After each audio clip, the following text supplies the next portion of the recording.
Friends, Romans, countrymen, lend me ears, ladies and gentlemen. You are tuned to the MC Lars podcast. It is Monday, March 2nd. This is episode 79 with Laser of the Doubleclicks, brought to you by the following Patreon supporters. Shout out to the new ones, Graham, Jamie, and Jessica. Shout out to the old ones, Derek, Bob, and Christina. If you join the MC Lars Patreon, you become an official fan club member. You get 2 songs a month. Right now I'm doing songs about the MCU. My next song is about Guardians of the Galaxy. You get access to my old Patreon songs, the entire catalog, and you get a phone number where if you call in, you get a free shirt. You can call in and tell an MC Lars memory of a show or the first time you heard me. And if I pick your message, guess what? You'll be on the podcast and I'll mail you a free shirt. This week's MC Lars Patreon Larson of the week is MC Evil in Minnesota, aka Jennifer. She is a rapper and musician who was the first student in the MC Lars Lit Hop Academy, where I do these consulting classes online or in person, where I consult you on your music, your production, your promotion. If you're interested, drop me a line, lars@mclars.com. And we could talk about your project, your goals, and see what's up. But MC Evil leaves a great message, and she's been coming to shows for years, and she's awesome. So this is the message of the week. Jennifer gets a free shirt. Hi, this is Jennifer Bomback, otherwise known as MC Evil. And when I think about my MC Lars memory, I honestly have so many. But mainly what happens when I walk away from a conversation or some kind of interaction with Lars is that I have learned something. That this has been especially true lately as I started my studies in the MC Lars Lit Hop Academy. I've known for a while that Lars is a great teacher, both through his songs and his Patreon essays. But now I'm learning from him with regard to my music and art. And it's amazing. He's helped me in so many ways. I've been able to create new workflows to get things done more efficiently. I'm hearing things in new ways because of the perspective he brings. And I'm getting things done because he inspires motivation and a sense that you need to keep moving, right? Nothing is too precious. Also joy. There's always a sense of joy when I think of MC Lars. Good memories all around. Thank you. Thanks, Jennifer. We are going to get into it. This is my interview with Laser of the Doubleclicks. As many of you know, I just finished a tour with the Doubleclicks and Schaefer the Dark Lord, and it was the Baby Yoda 2020 campaign trail. Shout out to everyone who came out, who bought t-shirts, who supported. It was amazing turnout. My first headlining tour of a lot of these markets, and it was great. Like, it was really inspiring. I'm not touring for the rest of the year. I'm doing a few random shows, but that was my one tour, but it was really awesome. So it was really fun to get to talk to Doubleclicks. Next week, I talked to Aubrey, but this week is Aubrey's sibling, Laser. Check it out.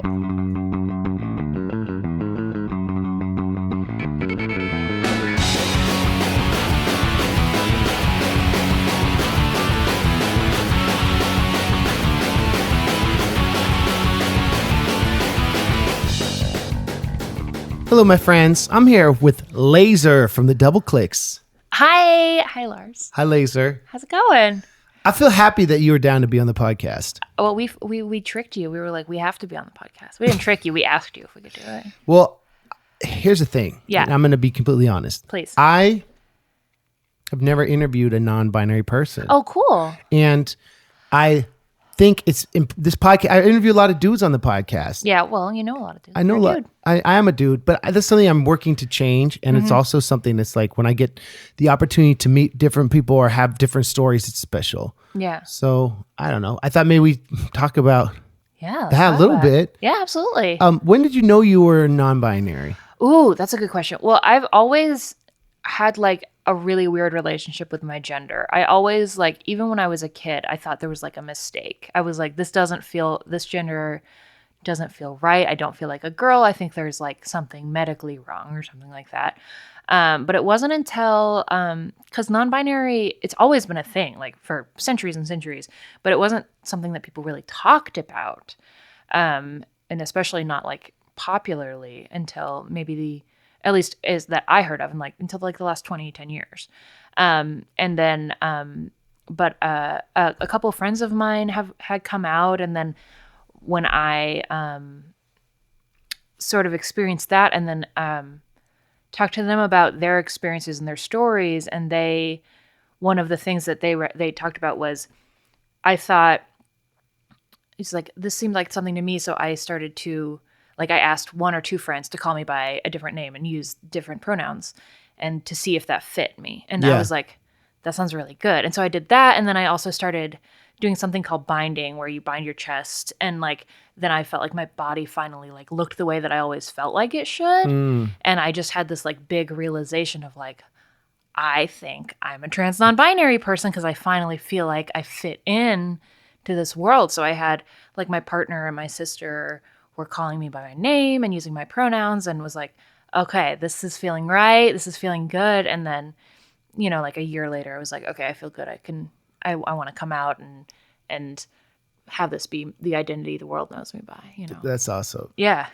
And so Laser, your name is Laser. Yes. That's an awesome name. Thank you very much. I appreciate that. Your partner, you called him your husband. Yeah, he's my husband. And how long have you known him?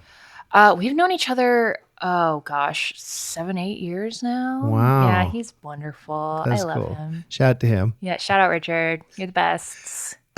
Being on tour, Yeah. you really have to put a lot of effort into connecting with your partner when you're away. That's true. You know this. And like when we were at the aquarium in Chicago, which was awesome. Yes. I was petting we were petting the starfish, sea stars, and Aubrey and I, and then my wife, I had to talk to her. I was petting the starfish. I was like, Yeah. It's cool, but it's also sometimes, I don't know. It requires a lot of effort. Yeah. What are ways you do to connect with Richard and make sure that your relationship's strong when you're on tour? Oh, that's such a good question, Lars. You know, I think a lot of it is like knowing each other, like giving each other a lot of space to be.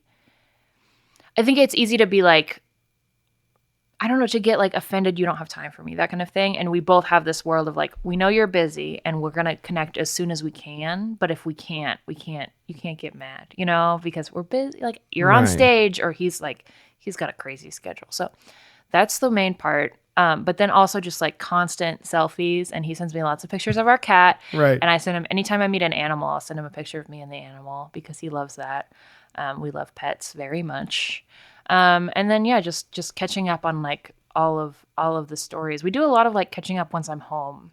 Okay. Like as soon as I get home from tour, I'll spend like, we just kind of spend a couple days of like, this is our little vacation of like, let's get back together, you know, Yeah. let's like spend some downtime and just, before I become social with the rest of the world again, I'm just going to like reconnect and reground myself in my home with my family. You know what I mean? That's important. Yeah. I find when I get home, it's like I want to hug my wife, and it's really great to see each other.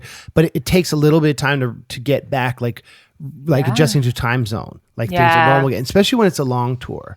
Oh, it's so, yeah. What's the longest tour you've ever done? Well, last year we did, it was like, we were basically on tour for 6 months, but it was like 2 to 3 weeks at a time. Okay. Wow, it's a lot. Yeah, it was a lot. I think the longest like unbroken tour we did was 5 weeks, but we actually brought my husband with us. Hey. Yeah. It was before we got engaged. It was like, let's see if we can do this. And if we can do this, then we can get married. And Yeah. we did it. And then he was like, I'm not going to go on tour with you anymore. And I was, that's fair. Because he doesn't perform. So it's just like, this is a lot. Yeah, it's not fun. Like if you're not No. performing, the tour cannot be, it's just a lot of driving, you know? It's not like. In commerce, was he helping with driving. merch or? Yeah, he was doing merch. Yeah. He's great at it. Yeah, I'm Oh, sure. he has a t-shirt system you wouldn't believe. That's what's It's up. so good. But yeah. You say he designs games? Yeah, he designs board games. That's a great job. It's so cool. He's so smart and just like so good with people. And yeah, I love him so Oh, much. I can see why you both relate to Yeah. each other. You grew up in the South, or Yeah, so we lived in Kentucky until I was 6, and then we moved to outside of Boston, and I was there until I went to college in Portland, Oregon. and you studied poetry and creative writing? I did. My major was international affairs. Oh, But I wow. had a minor in English. I almost had a minor in English. I didn't want to do Middle English, so I didn't finish it. But I did. But yeah, a lot of poetry. Yeah, I took all the. I love poetry. You love poetry too. poetry's the best. It's so good. Okay, so let's talk poets. Let's talk poets. Laser, who are some of your favorite poets? Ooh, I don't want to be judged. I love Billy Collins. Do you like Billy Collins? I haven't read much Billy Collins, but he's Irish, right? Yeah, he is. Oh gosh, I'm gonna look it up to make sure I'm saying that I'm doing the right thing because it's been a while. I mean, I love E. Cummings. Oh yes, I love. Yeah. Billy Collins. Billy Collins was the poet laureate of the U.S. in like the early 2000s, and he just like writes nice, simple poems that rhyme, and like that. Like a lot of poems don't have to rhyme, and they don't have to be anything particular, but I feel like he really does a good job of like, this is what people think poems should be. Like they're very easy to grasp onto, but they're also just so emotional at the same time. I need to study him more. Yeah, I think you would like him. I like him a lot, and E. Cummings is just amazing. Yeah, I just can do some incredible stuff with words and letters. Have you ever done a thing where you took a poem you liked by another author and turned it into a song? We did. The only time we've done that was we took a poem from a Star Trek episode and turned it into a song. That's what's up. Yeah, we took a poem that the robot or android Data wrote to his cat. Right. That's pretty tight. We set it to music. Yeah.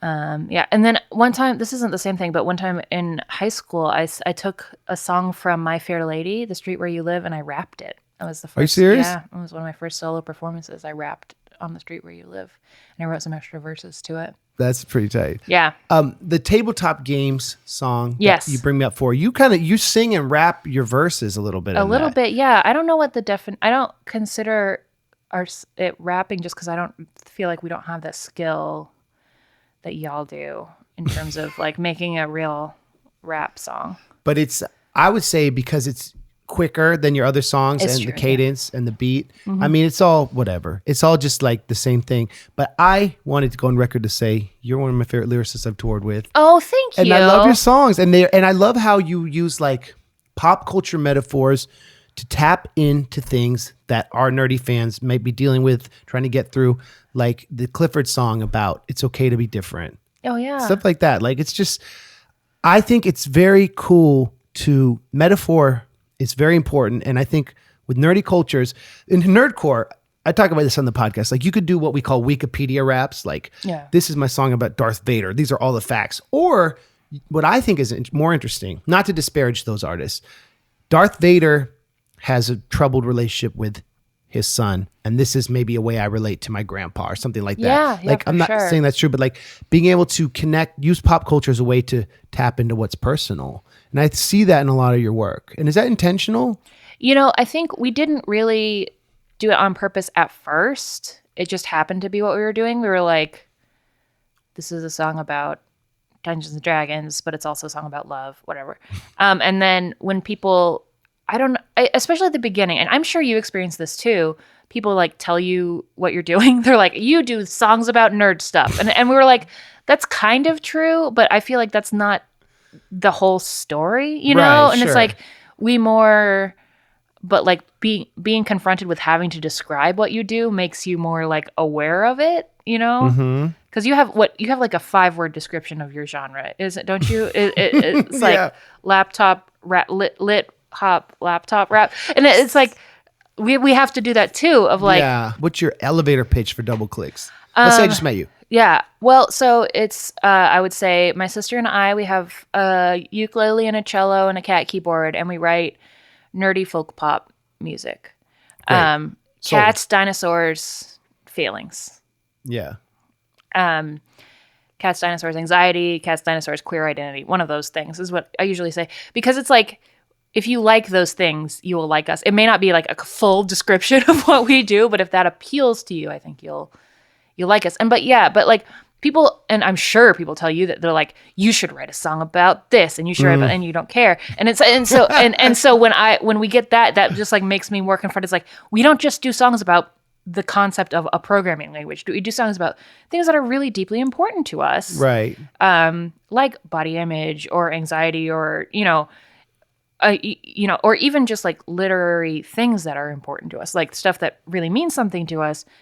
And it just happens to be that we come to at life through the perspective of being nerdy folks, you know? Yeah. And guess what? A lot of people can relate to that. Absolutely. And when you're yourself and you the songs mean something to you, they'll mean something to the audience. Yeah. Do you find that too? People like tell you what you are and you're like, that's not it though. Well, honestly, Laser, I wrestled with the nerdcore term. Oh yeah. I know all of you have, I feel like every person who falls under that. And they talk about it because it's good for branding. It's good for showing up. But I always felt, I mean, these days I think it's cool because it's lasted so long. Yeah. But I always wanted to be, I wanted to not just be that. You know what I'm saying? Right. And and you probably, you don't want to just be nerd rock, nerd folk. That's so limiting. Yeah. Well, because people hear that and they either think I like that or I don't like that. Right. And it's like, well, you don't even know us. You don't know what that is, you know? Don't judge. Don't hate. Just because you don't like one person who does this doesn't mean you won't like us, you know?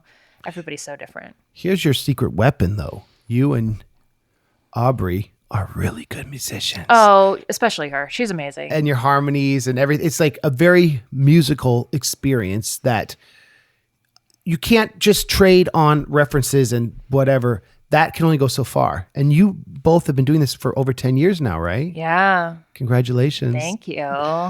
You wrote a book on crowdfunding, right? Yes. Let's talk about it. Yeah, it's called Crowdfunding for Musicians. It came out through Berkeley Press, Hal Leonard. And that's because, so we did our first Kickstarter in 2014. You're also a Kickstarter man, I know, for our album. And our first album raised $80,000 on Kickstarter. And it was Good job. Yeah, thank you. But people were immediately like, how'd you do that? Tell me how to make my page better. And so we've been asked for advice for, forever. And I've been like writing up blog posts and giving advice. And then, some friends of ours were like, I want to launch an album, but I'm too scared, or I need to wait to be signed to a label, or I need to wait for this validation. I was like, no, you can just do it. Right. I can help you. And so that kind of organically turned into me like helping manage people's Kickstarters. And after doing that like 5 times, I was like, I kind of have a system down. Maybe I should just write a book about it. Yeah. And so, that's where this book came from. And so it's kind of like a step-by-step.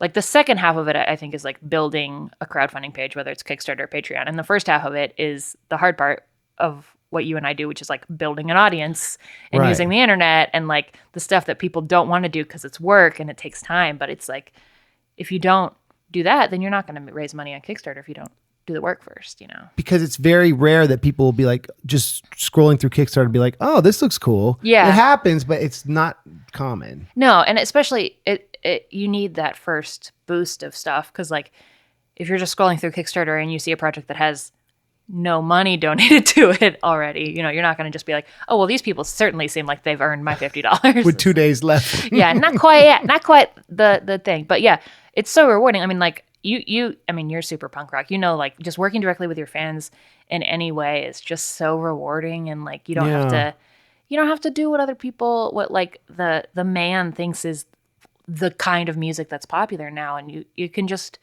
be out there and doing it. And I love it. I love it so much. Music industry is so much about what's hot, especially hip hop. Yeah. What's right now. And that's why Old Town Road, it was such a phenomenon that song was like #1 for so long, because it's so much about the turnover with the music industry. But nerds, God bless them. They're so incredible. They like something, they're going to like it for years. Yeah. And they're going to keep coming back. And that's what's been amazing about this tour we're on, is because you all have very loyal fans. You bring a lot of fans. Schaefer and I have fans.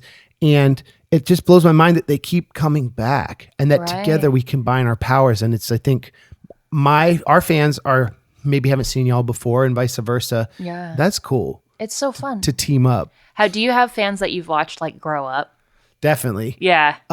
Yeah, and like the Barnetts, a family we stayed with in Cleveland, their son Maddox they've been coming for like 10 years. Now he's like in high school. That's so great. I bet you have that too. Yeah. Just like kids.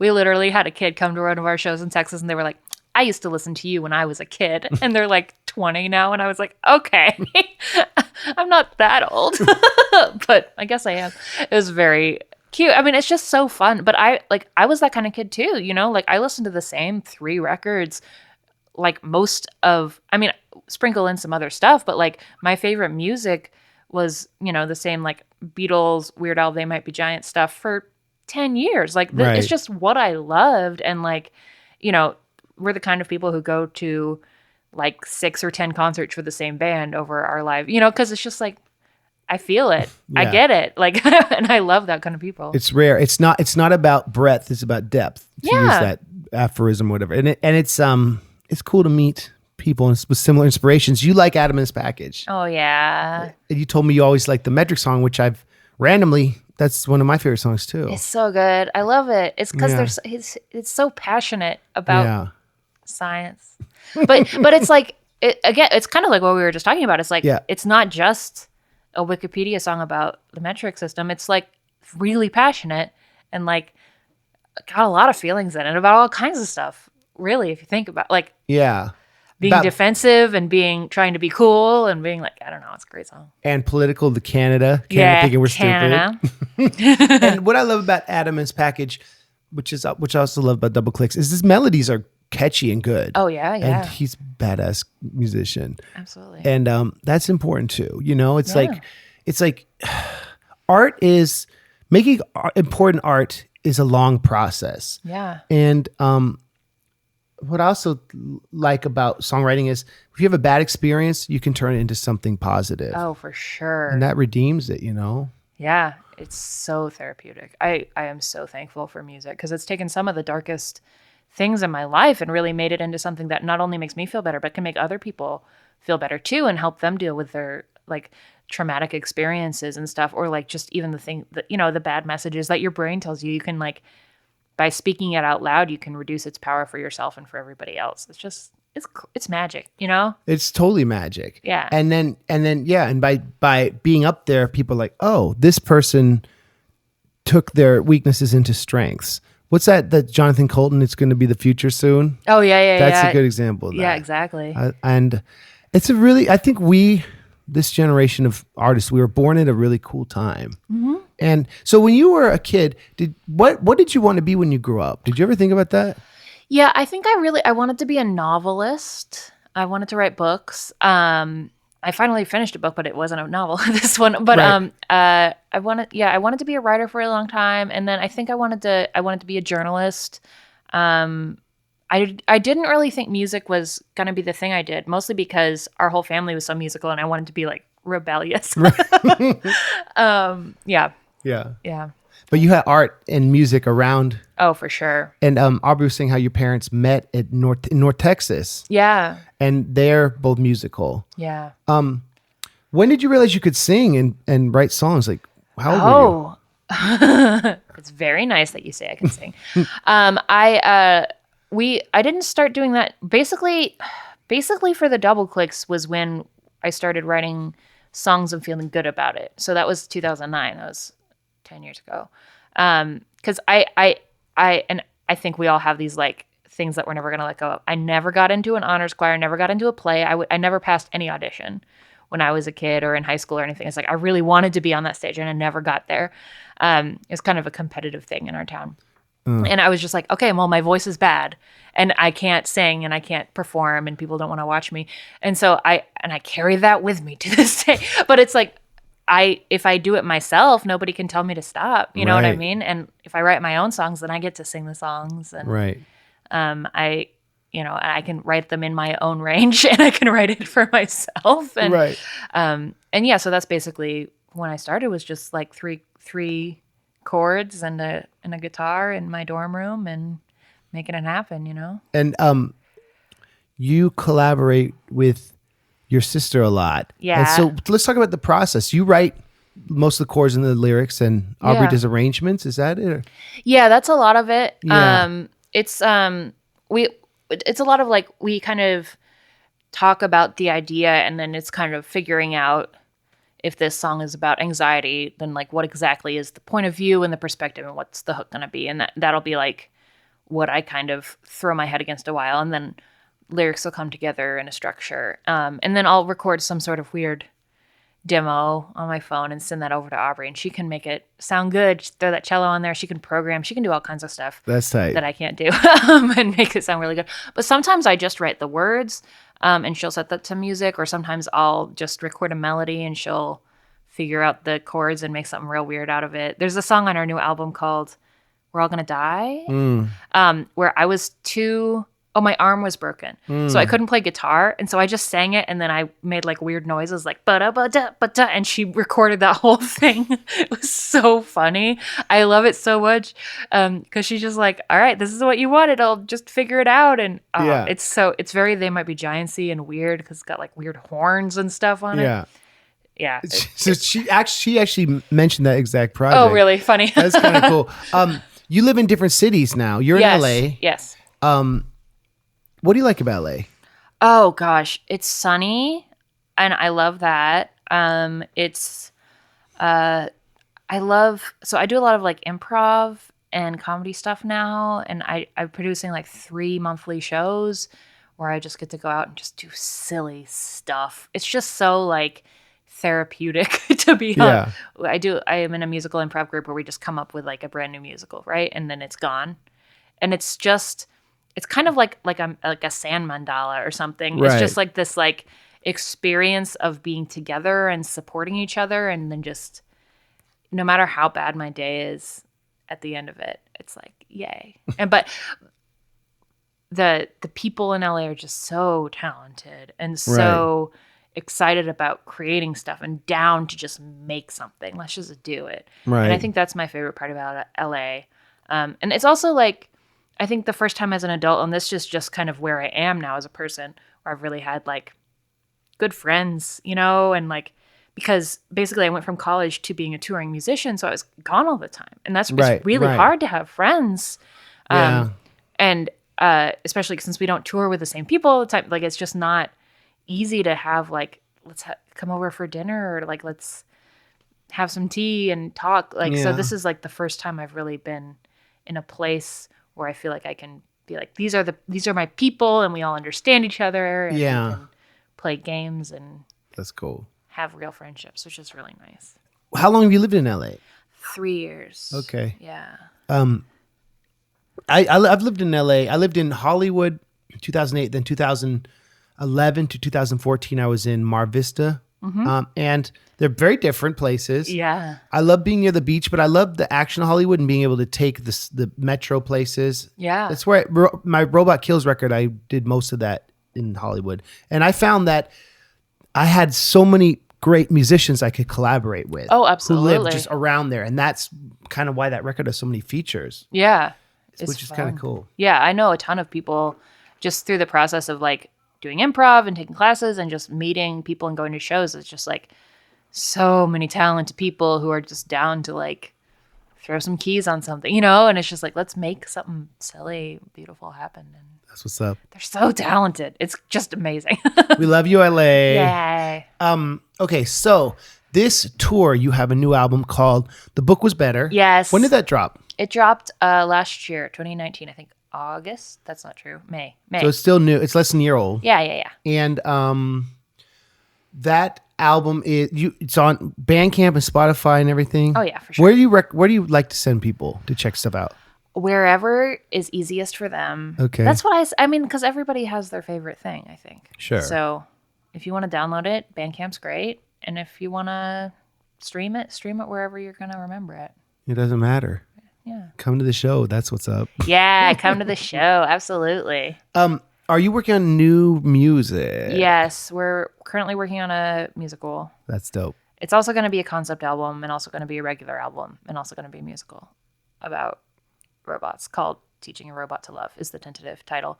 Yeah. Because it's about like having a hard time relating to people, and then also a robot or a sentient artificial intelligence who teaches us all how to be people. That's cool. And you have that song about the normal human party. Yeah, that's on there. Where the robot's trying to create this perfect human experience, but it mirrors the anxiety of actually being a human throwing a party. Yeah. Which is why I love that song so much. It makes me very happy. I love doing it live because the audience is so supportive. It's just begging for affirmation, and you get it. When you beg for it, you get it. It's great.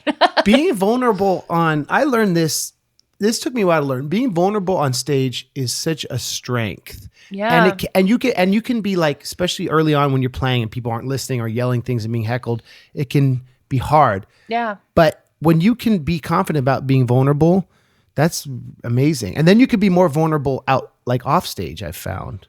I agree. From my experience. I think Yeah. the thing that I like sometimes forget, but then always remember is like to play for the people who like you and not to impress the people who are cynical, you know? Sure. Because like That's good. sometimes it's like, oh, that person's really cool and they look like they like don't like me. So I'm going to try to impress them by being really cool. But it's like, who cares about them? There's Yeah. like, you know, there's, even if you can't see them, just like play for the person who is going to really enjoy this. Sure. You know, no matter what, like, and then you're having a better time. And the people who, and we always try to like not talk down to ourselves, because that's one of the things that we want our fans to like see as well, is like believe in yourself and don't put yourself down, and don't be ashamed of who you are or what you look like, or, you know, your voice or your body or anything that you say. Like, you're great. And we try Right. to model that behavior as well. And so that's something that we have to like remember to build up, because it can feel really difficult to do. And I think that is so entrenched in us, especially in like capitalist, like how the world works. You have to be a certain way. You have to look a certain way to be. Yeah. And that takes a while to figure out and to learn. And I think it's cool about that world's changing. Yeah. We could be part of that. Yeah, it's nice. My wife's in a band, and someone once told her, like, it's after her concert, someone's like, "You were great," and she used to say, "Oh no," and her friend's partner said, "No, when someone says you're great, say thank you." Yeah. And that's like a good lesson. I used to be kind of like self-deprecating, like, whatever. No, it's just I'm trying to rap, but I can't. But you get to the point where you're like, yeah, thank you, I appreciate that, and you're great too. You know, Absolutely. Yeah. Don't Yeah. tell people that they're stupid for complimenting you. That's you know? a good way to put it. It's like, I find I have some of my friends who are musicians or people I work with are like, yeah, listen to this song, it's fine. Or like, and it's like, well, don't tell people that if they like your song that they're stupid or that they're Right. bad. Like, you wrote a song and you thought it was good, so don't tell people it's bad. Like, Yeah. maybe you're begging for approval, but why not tell people if they like you that they're good? Because that's what, it's true. You know? Yeah, that's what's up. It's true. And affirm them and affirm yourself. Yeah. Positivity. And then you say something on stage that it's not interesting to hear what people don't like, whatever. You want to hear what they do like. Yeah. And I think so much of the music industry, I found this, especially talking to people who work in the industry, they love to talk about what albums didn't do well, what artist is selling less tickets. That's so freaking boring. Oh, who cares? And that's, you know, who cares? And so that's took a while to find like the business team of people in my life who don't talk about that stuff. And makes me a happier person, honestly. Yeah, you don't have to, I don't know. I feel like we're all succeeding. It's always possible to talk about the negatives. But that's what I always think about, like people like Amy Adams or Brad Pitt, or like at the very top of their career, Anna Kendrick, whatever. I'm sure they look at someone else and they think, that person's successful, I'm not successful, I'm a failure for these reasons. Like, you know, Lizzo, whatever. Like Right. You're always going to see, it's always possible to see the stuff you're not doing. It's always possible to see things as a failure. And you're literally, no matter how high you climb, that's always going to be possible. So why don't you be happy with what you have, you know? Yeah. Yeah. And that's good. That's something that takes a while to learn. But Oh, yeah. we could share It takes that a really message. long time to It takes a learn. lifetime. I'm still learning it. Still every day, until I eat breakfast. So, Laser, I wanted to ask this question. Yes. How can cisgender people be more like allies to non-binary people?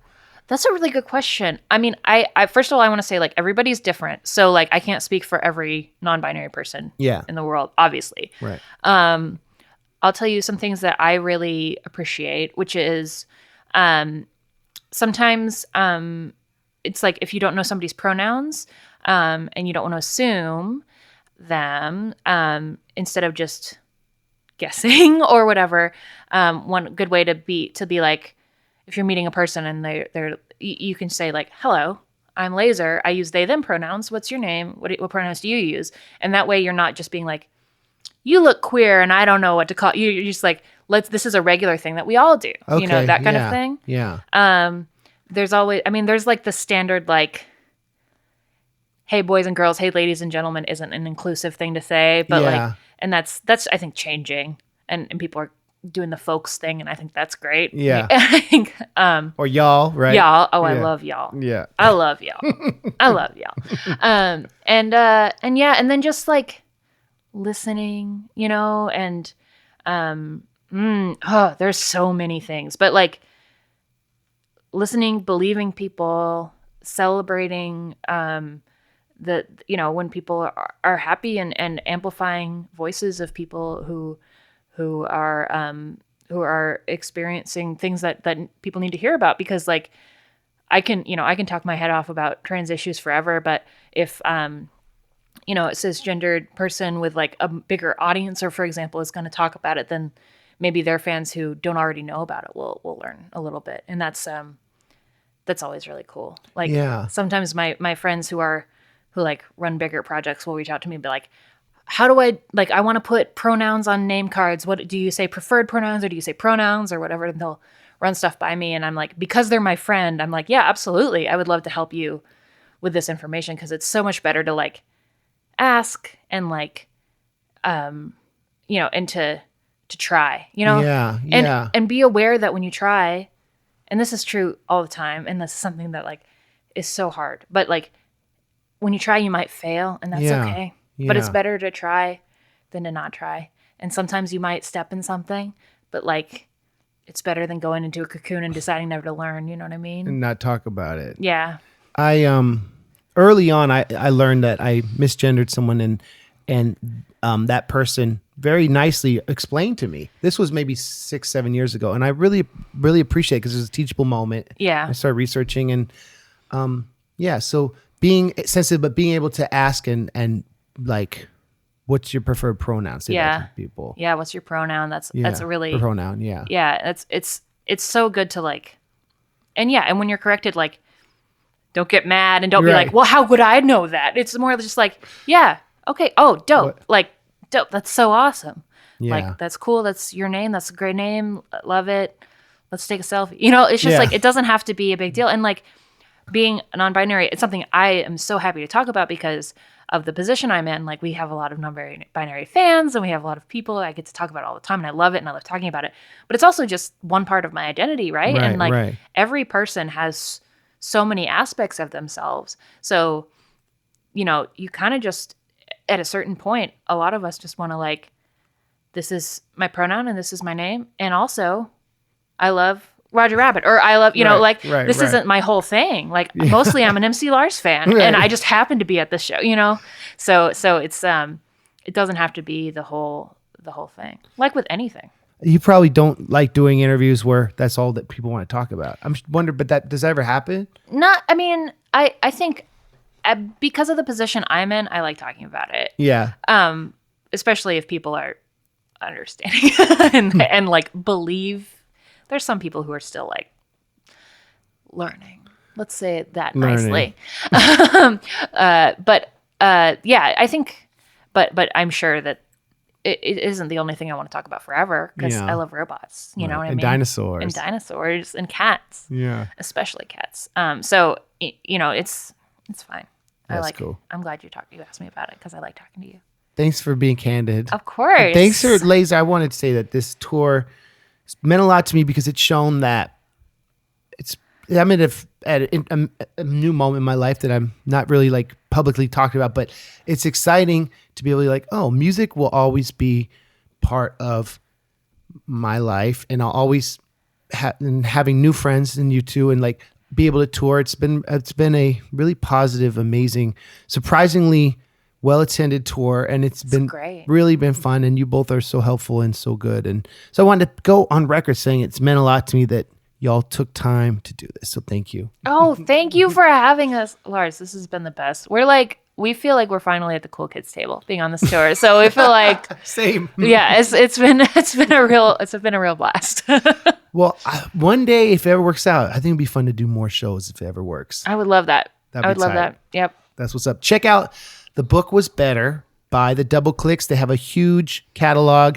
And Laser, you have your own Twitter, right? In addition to the band? Yeah, it's Laser Webber, Wabber. And and the Doubleclicks. And you can find everything from those places. That's what's up. Yeah, we have a great website, thedoubleclicks.com. So. And you should write a song about that. Is that the podcast? Yeah, it is. And then you have your Patreon. Yeah. And that's what's up. Get up on there. Yeah, absolutely. Thank you, Lars. Thanks, Laser. Bye. I entered this scene through rejection and honesty. Nerds weren't mean, they were weird, and that worked for me. After 10 years of teasing, when social skills failed me, Dungeons and Dragons cured all that ailed me. We read books, we played games, we made art, we watched Lost, we said things like D20, shipping, and mana cost. It felt good to be myself, not being mocked, still self-conscious though we whispered things about jocks. But one day you grow up, come into your own. Now geek's not rejection, it's a label I own. Then ignorant haters come to prove me wrong. Tell me I'm not nerdy enough to belong. I've got nothing to prove. I've got nothing to prove.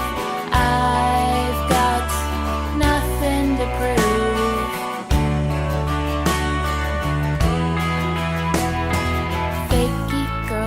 That's a funny one, go ahead. How many comic books are there I haven't read? I know it feels good to have a contest you win. It would feel even better if I wanted in. So women aren't geeks, is that your conclusion? That this is some secret club based on exclusion? 12-year-old dorks would say you're being selfish, and then they'd go write in their journals in Elvish. I've got nothing to prove. I've got nothing to prove. I've got nothing to prove.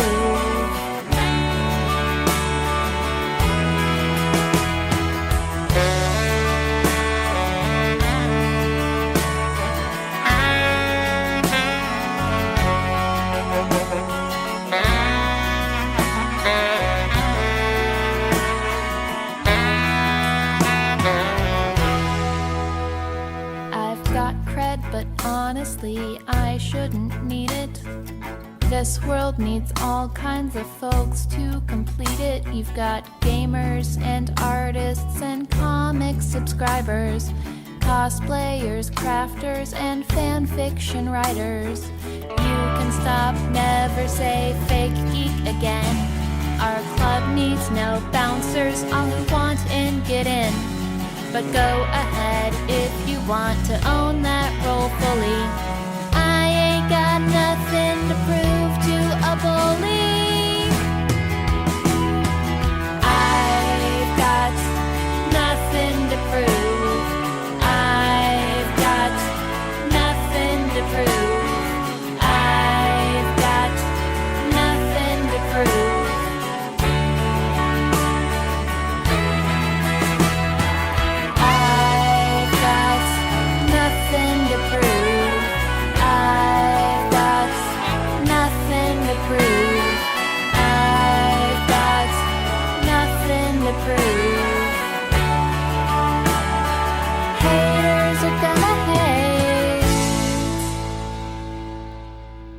That was the Doubleclicks song, Nothing to Prove, which is an awesome song. Check out the music video and be sure to tune in next week for part 2, my interview with Aubrey.